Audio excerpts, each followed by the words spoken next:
All right. Yeah, I think I'm gonna have to change my name to the Bearded Nomad Iron Hunter. Cause, wow. Well, let's see here. Yeah. Let's see. Hold on. Let me. Well, here we got. I think that's one of them bells, them chingas that you put on a bicycle, and because it ratchets back and forth. It's missing the top part, but there's that. But definitely made out of iron, I would say. Old iron, old pieces, whatever. I don't know. I'm sorry, I wasn't prepared here. I actually didn't expect to do show and tell, but I figure, why not? So, this piece was a broke to did, but now this stuff's spooling off, whatever it is.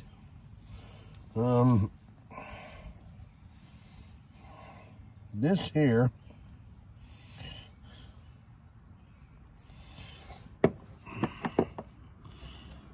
that's how it came out of the ground until it broke. And this piece goes, and it moved. It was moving freely. And then it broke. But I'm not sure what that is. I really have no clue. I'm not really sure what that is wrapped around it. I don't know if that's horsehair or what. But it's iron. And then, now I know there's a creek, and then I did find, let's see, what else do I got here? Oh, we got a bolt. We got an iron bolt, a square iron nut, and a fishing sinker, a 1-ouncer. Now, granted, there is a creek way over there, but I found that fishing sinker. Now, way over yonder's the creek. I found that fishing sinker right here at the entrance that comes back to the pavilion that the metal detecting club that I'm a member of, most months of the year when we have a meeting, we have it at the pavilion back this drive. Pavilion number 22. I guess there's 2 months this year. I think next month somebody else already has it reserved, so we will be having our meeting at Pavilion 21. If I make that one. But I found that fishing weight right off the edge up there in the corner from the Eshelman Mill Road and this Kiwanis Drive. Fishing sinker, way up there. And a creek, way down yonder. So, and then, let's see what else we got here.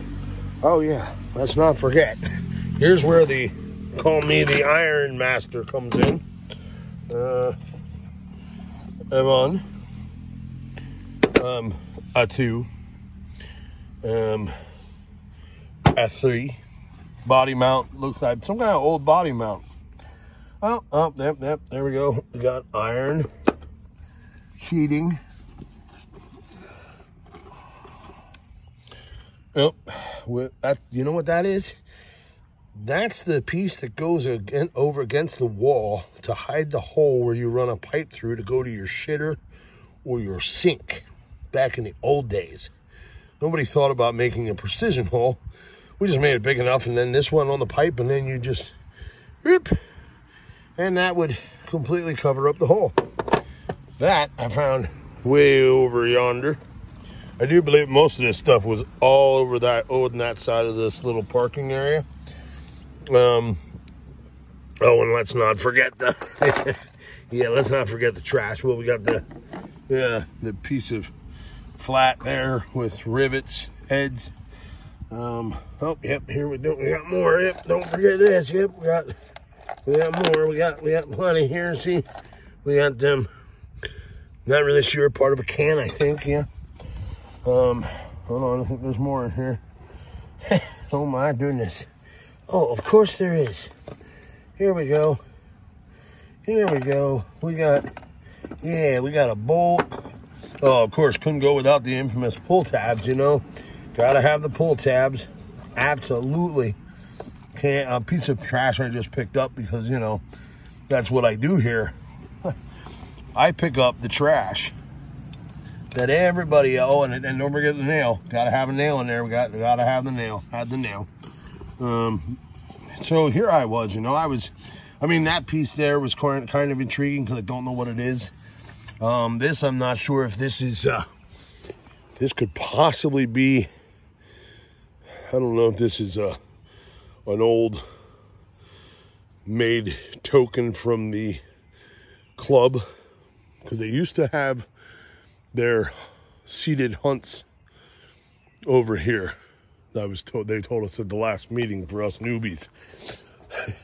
But yeah, so I don't know if this was something they made as a thing for people to find, because it came up in the, you know, high 80s, came up in the 80s, so I thought a coin.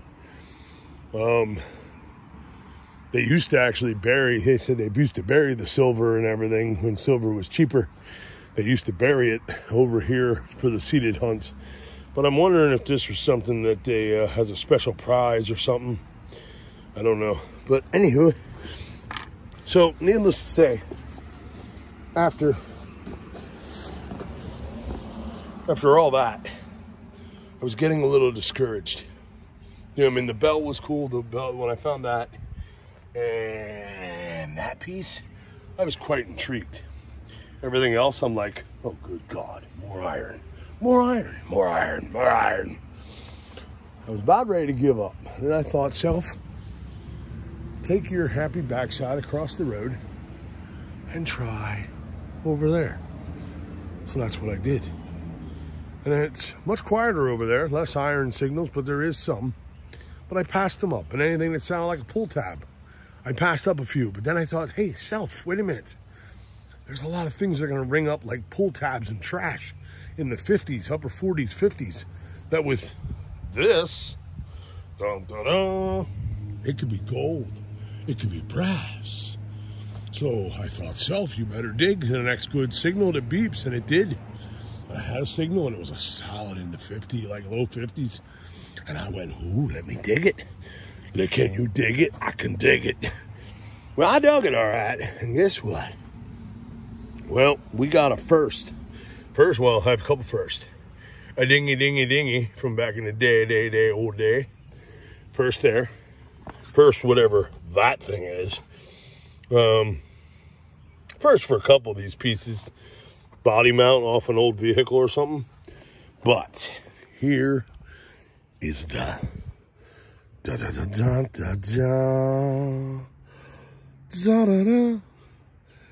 my first oil lamp wick holder. Now, it has seen better days. Unfortunately, it's not complete. It does not have the knob to turn up and down the wick. You can tell that this one, well, yeah, it wasn't treated very well when it was put in the ground. So, but nonetheless, it is a first. And no, and to think, I find it, now this is the second time that I have metal detected here. I detected here right before I joined the Lancaster Research and Recovery Club. Found some melted lead over there, that direction. A dime, I think. Not an old one, just a dime. And a lot of iron signals. And then I explored down over the woods, in the woods, down over the hill. And when I joined, I said, well, what's that concrete structures and all with the old plumbing going underground from one to the next to the next to the next? And I got told it was something to do with a pig farm or something. I don't know. But there is actually over yonder that ways, there are some old stone steps that are still in the side of the bank, and you can kind of tell. I mean, you can actually, if you just look at the lay of the land here, you see how it's terraced. And that is from the old structures, whatever was here back in the day. Farm or industrial something or others with all the iron. Beep, beep. That car must have been on. Huh, that doesn't sound good. That sounded like he might have hit something. That was a tractor trailer flatbed hauling a piece of crane. Uh-oh. Yeah, that doesn't sound good at all. Uh-oh. Oh, I think they make it? I don't know. We'll find out shortly.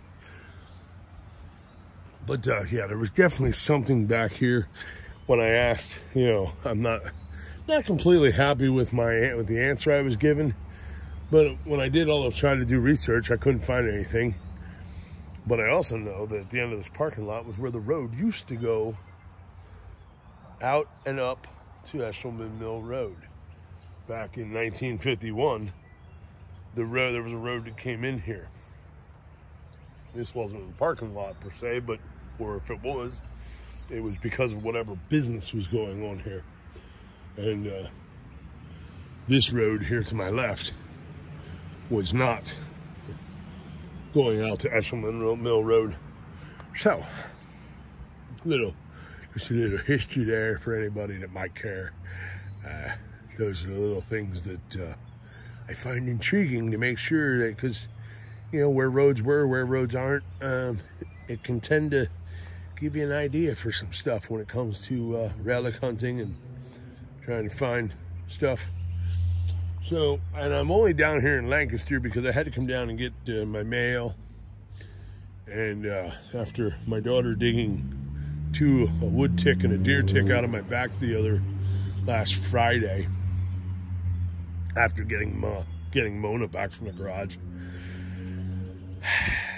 even though the ticks weren't swelled up with blood, which is good, let's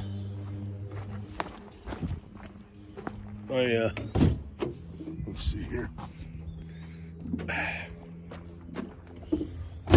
I had to, because I don't want to take any chances from here on, since every place that this company says is an authorized person that would carry their products, nobody did, so I had to order it on Amazon. But we got this, and this will kill ticks and whatnot. Permethrin, helpful tips and tricks due to the rise of Zika and ongoing increased tick populations. Now apparently, and I also saw a video.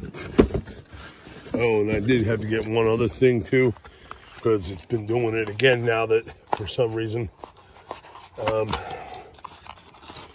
For anybody that's going to put a Maxxair roof vent fan in and have solar, let me give you a bit of advice. You're going to want to go on Amazon and you're going to want to look up these DC to DC, and it's made in China. Imagine that. What isn't, right? A DC to DC converter,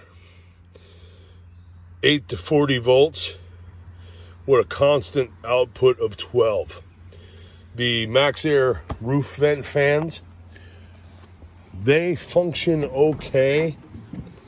Like right now we are at, well, okay, we're using juice and not getting any more solar. Say if earlier this afternoon at work, the voltage coming in, at least that gauge isn't the most accurate, but it's close, semi-close sometimes. But when the system is 100%, let's see here.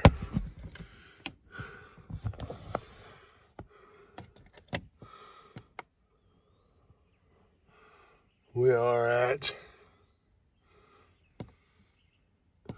12 or 1.2 amps draw, 98 amp hours. Okay, so 12.79 volts. Now I can tell you from experience that thing will be putting out like 13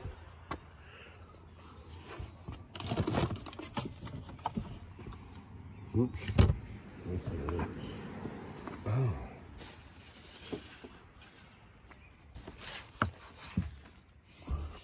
That thing will be putting out like 13 point some volts on a regular. And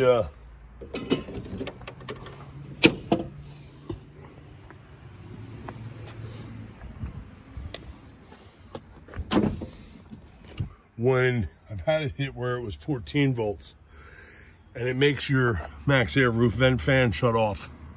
So you definitely want a DC to DC converter, because you need to keep that at 12 volts, because you cannot keep it from hitting that 14. And then like I said, MaxxAir fans do not like the higher voltage. They will beep and then shut off. All right, so